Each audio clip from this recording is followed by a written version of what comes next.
What if I told you that the greatest rivalry in automotive history was built on lies, corporate espionage, and deliberately falsified horsepower ratings? The Chevy 427 Big Block versus Ford 427 FE wasn't just competition, it was warfare. And both manufacturers have been hiding the real story for over 50 years. Tonight, the vault opens and the truth comes out. They never wanted you to know what really happened in the muscle car wars of the 1960s. Let me take you back to 1964, when the automotive world was about to witness the birth of two legends that would change everything. But the story behind their creation is darker and more twisted than any corporate history will admit. General Motors had a problem. Their small block V8 engines were getting embarrassed by Chrysler's 413 and 426 Hemi engines on drag strips across America. The solution came from a secret engineering project buried so deep in GM's research division that most executives didn't even know it existed.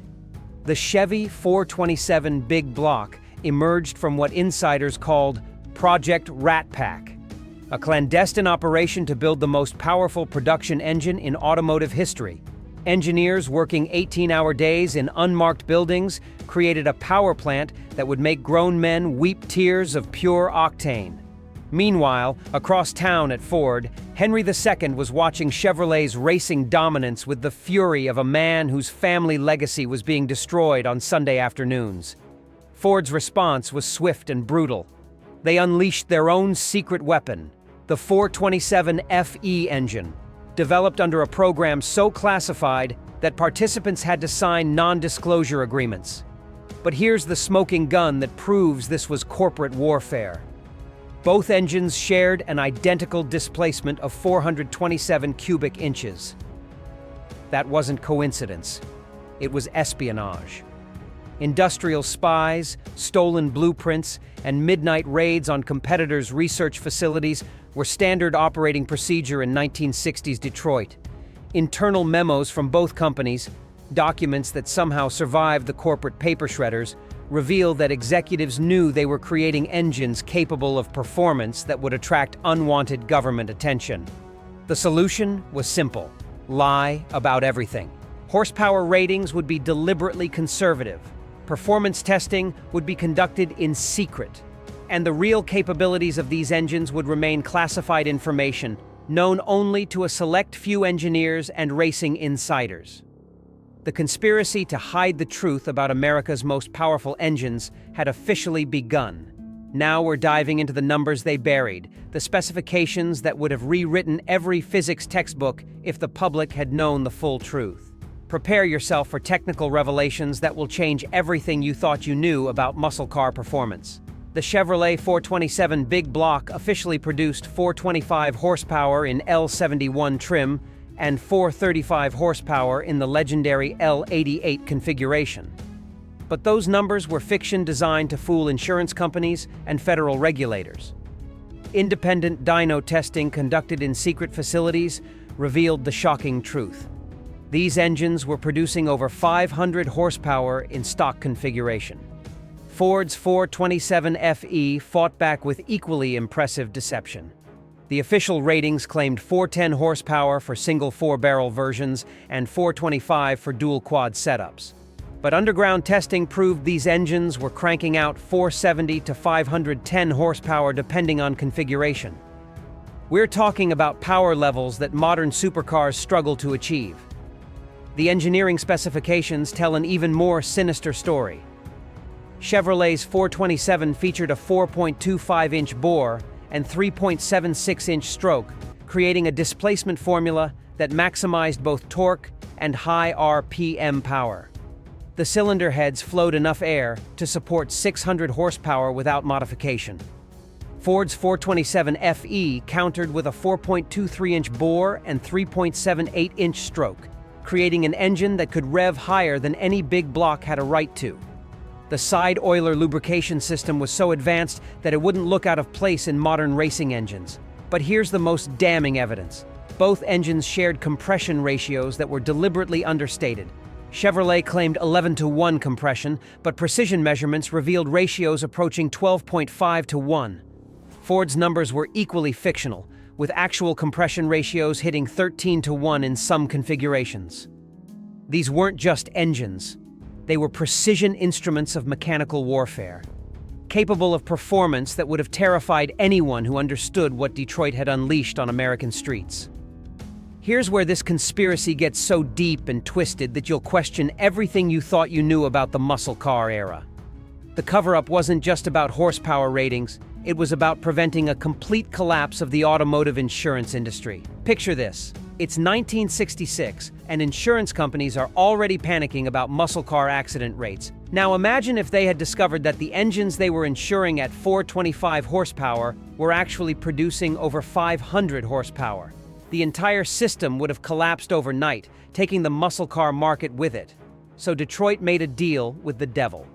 Both General Motors and Ford entered into what insiders called the Gentleman's Agreement, a secret pact to deliberately understate horsepower ratings across all high-performance engines. The SAE testing procedures were deliberately designed to produce conservative numbers that would keep regulators and insurance companies happy. But the conspiracy went deeper than false advertising.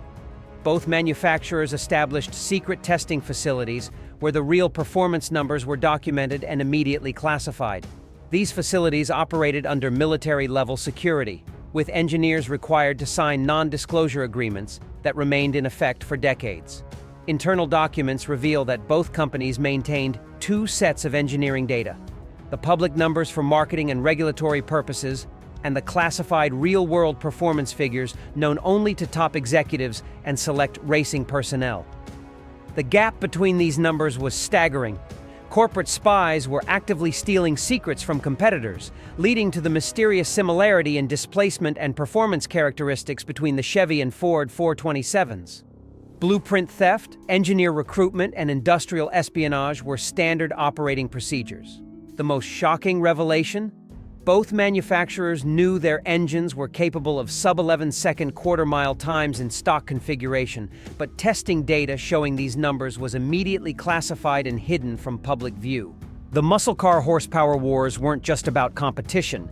They were about corporate survival in an era when the truth could have destroyed the entire industry. This is where the conspiracy explodes like nitromethane through a supercharged cylinder head, and the truth becomes impossible to hide. While corporate America was busy falsifying dyno sheets, the racing world was proving just how catastrophically wrong the official numbers really were. At drag strips across America, something beautiful and terrifying was happening.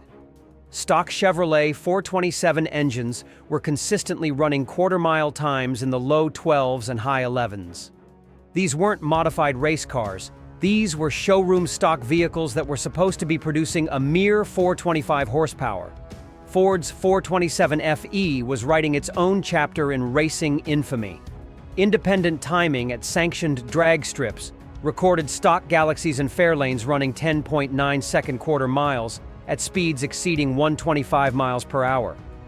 Those performance numbers were impossible with the official horsepower ratings, proving the manufacturers were lying through their corporate teeth.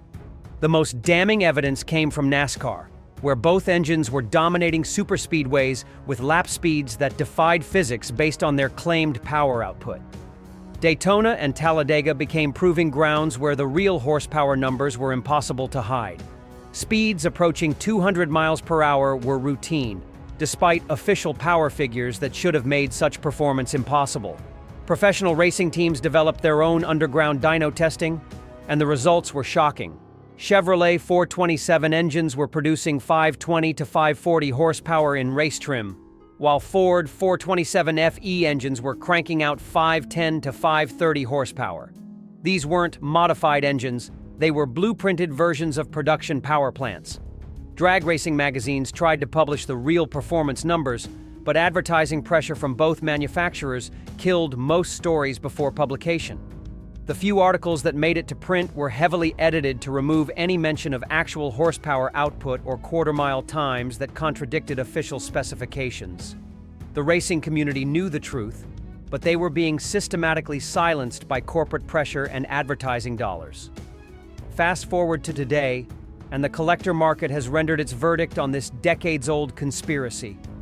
The truth that Detroit tried to bury is now written in auction results, restoration costs, and market values that prove these engines were everything the underground racing community claimed they were.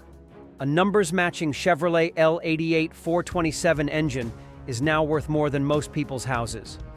We're talking $25,000 to $40,000 for a complete original power plant and up to $75,000 for rare factory racing versions. That's not just appreciation, that's vindication of every claim the racing community made in the 1960s. Ford 427 FE engines are commanding similar respect and astronomical prices. Clean, original examples are selling for $30,000 to $50,000, with documented racing motors fetching over $100,000 at prestigious auctions. The market has recognized what corporate America spent decades trying to hide. Modern engine builders are proving just how right the underground racers were all along. Today's builders are coaxing 800 to 1,000 horsepower from these obsolete big blocks using period-correct modifications. Computer-controlled dyno testing has confirmed that properly tuned examples of both engines were indeed producing over 500 horsepower in stock 1960s configuration. The restoration industry has developed an entire specialty around these engines, with machine shops charging premium rates for 427 rebuilds. Original parts are so valuable that they're often worth more than complete running engines from other manufacturers. Classic car auction results tell the real story of this conspiracy. A 1967 Chevelle SS with an original L78 427 recently sold for over $200,000. A 1968 Mustang Cobra Jet with a genuine 427 FE brought $350,000 at Barrett-Jackson. So there you have it. The conspiracy that rocked the muscle car world forever. The Chevrolet 427 Big Block and Ford 427 FE weren't just engines. They were suppressed technologies hidden from America for 50 years. But this is just the beginning. Next week, I'm exposing the Chrysler 446 Hemi cover-up that involves 600 horsepower ratings deliberately falsified to avoid federal intervention. Hit subscribe right now and help me expose the lies Detroit has been telling for decades. The muscle car conspiracy ends when the truth begins.